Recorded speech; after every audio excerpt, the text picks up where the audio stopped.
Hey, Benson, performance capability, hope you're doing well. So picture this, you've got your hand on the steering wheel, you're revving the engine, you can see the destination up ahead, a goal you've dreamed of, something you know that you want, and just as you start moving forward, you slam your foot on the brake. Why do you do that? Let's find out in this video. Let's run the intro. Hold your breath, all the moves we're making. You know, for so many of us, there's a hidden part of our psychology, our inner saboteur, if you will, that's more committed to keeping us in the familiar than letting us step into the life that we say we're committed to. Let me ask you something. Have you ever been right on the edge of a breakthrough and then you found a reason not to take it? How many times have you said, this is my year, and then 2 weeks later you're back in the same place again? See, how many ideas that could change your life have you quietly buried under the dirt of maybe someday? I want you to hear me on this. Self-sabotage is not who you are. It's a habit. You've learned it. And anything you've learned can be unlearned.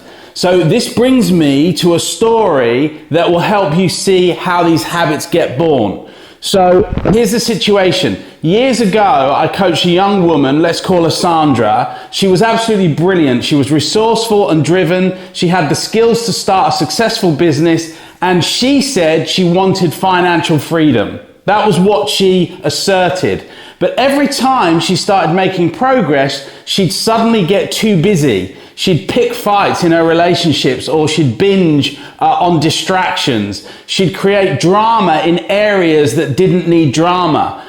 When we dug a bit deeper, we found the root. She had a subconscious belief that if she succeeded, she'd lose the love of her family. They always had bonded over struggle as a family, and that's where her connection was. Her brain had made a deal without her conscious consent. Better to stay small and be loved than to grow big, be successful, but risk rejection. That's the heart of self-sabotage. Your brain is protecting you from a pain it thinks will be worse than the pain of staying stuck. So how do we actually uncover and confront these patterns? Well, that's where awareness comes in. So I want to share with you a couple of principles on this. Principle 1 is awareness precedes change. I want you to write this down. Cannot defeat an enemy you don't admit exists. Self-sabotage hides in 3 disguises. Number 1, distraction. You say yes to things that pull you away from your priorities under the illusion that they're urgent or necessary. You know, it's a co-worker's last minute request that eats your afternoon. The endless stream of emails you feel compelled to answer. The social invitations you accept out of guilt rather than genuine desire. Every time you invest your time and energy in someone else's agenda over your own, you weaken the muscle of focus. Distraction is not always obvious. It can come dressed as opportunity sometimes, maybe comfort or even responsibility.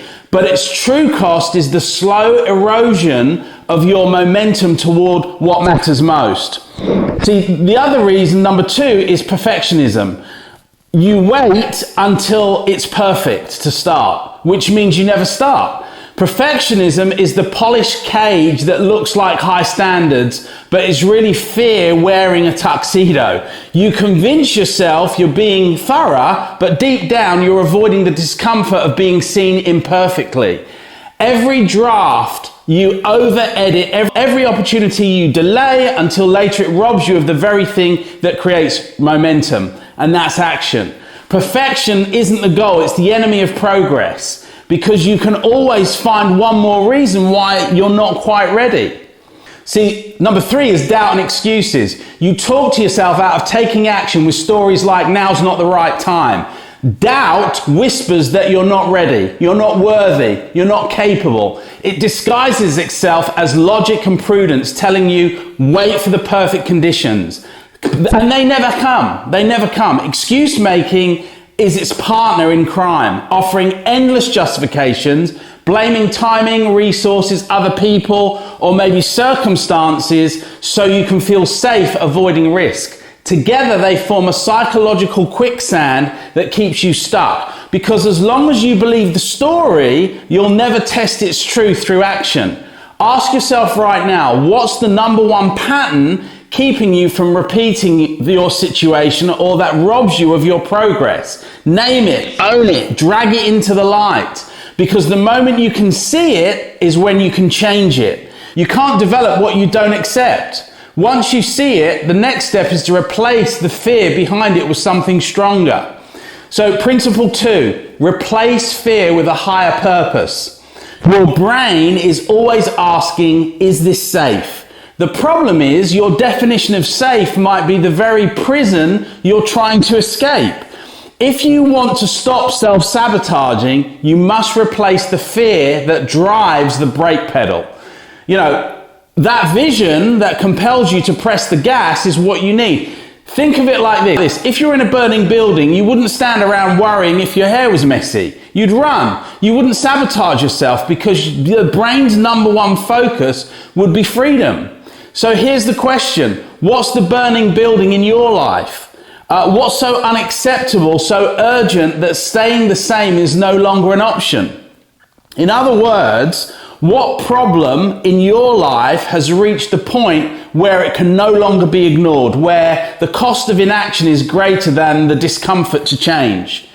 Identify it, name it, and let it become the fuel that drives you forward. And once that fire is lit, you must become the person that can live in that new reality. That's the real thing. Principle 3, upgrade your identity.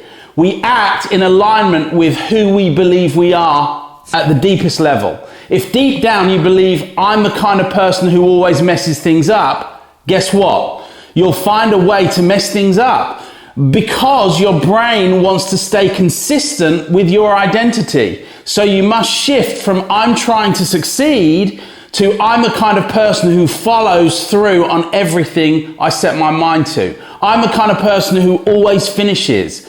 That's why I tell people, change your story and you change your life. What's the story you have been telling yourself right now that gives you permission to stop short? Maybe it's one that paints you as the victim of a circumstance or convinces you that smallness is safety. And what's the new story you're going to live by from today forward?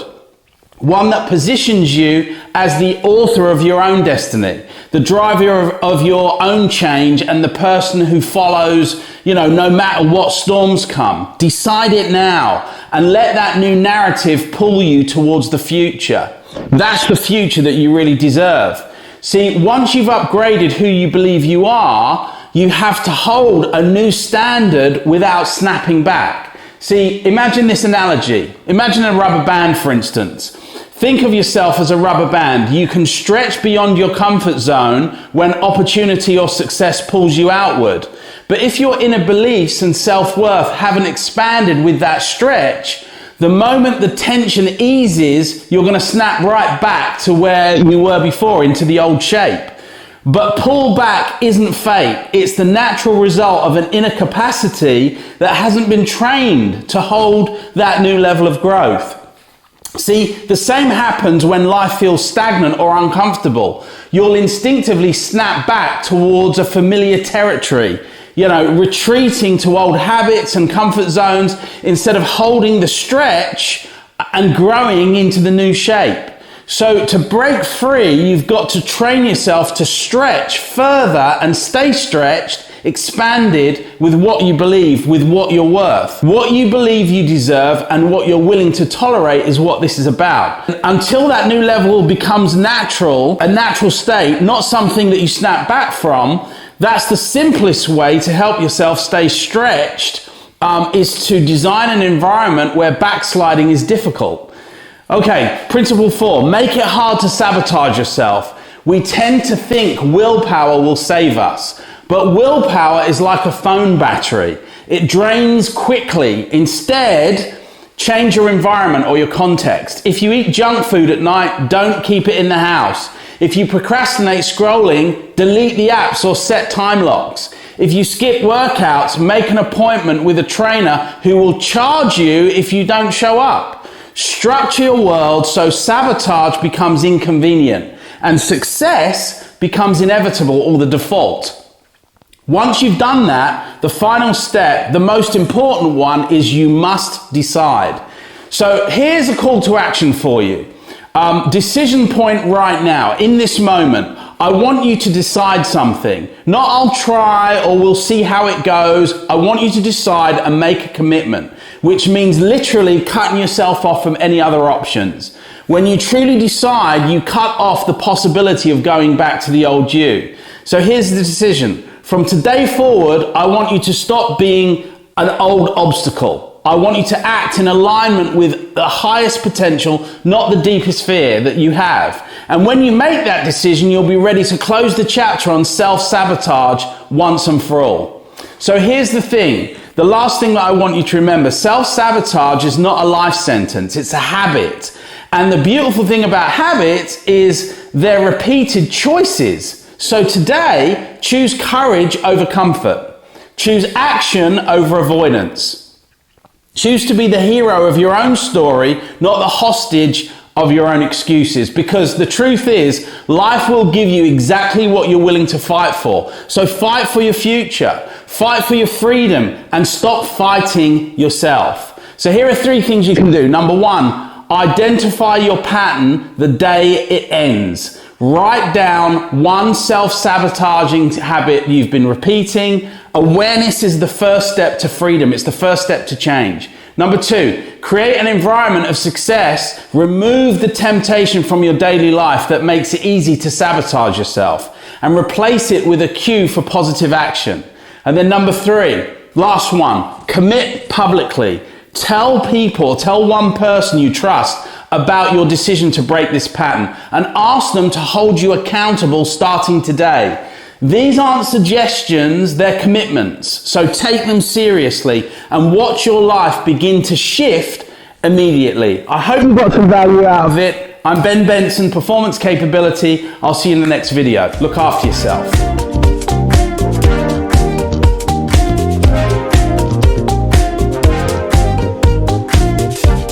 Hold your breath, all the moves we're making.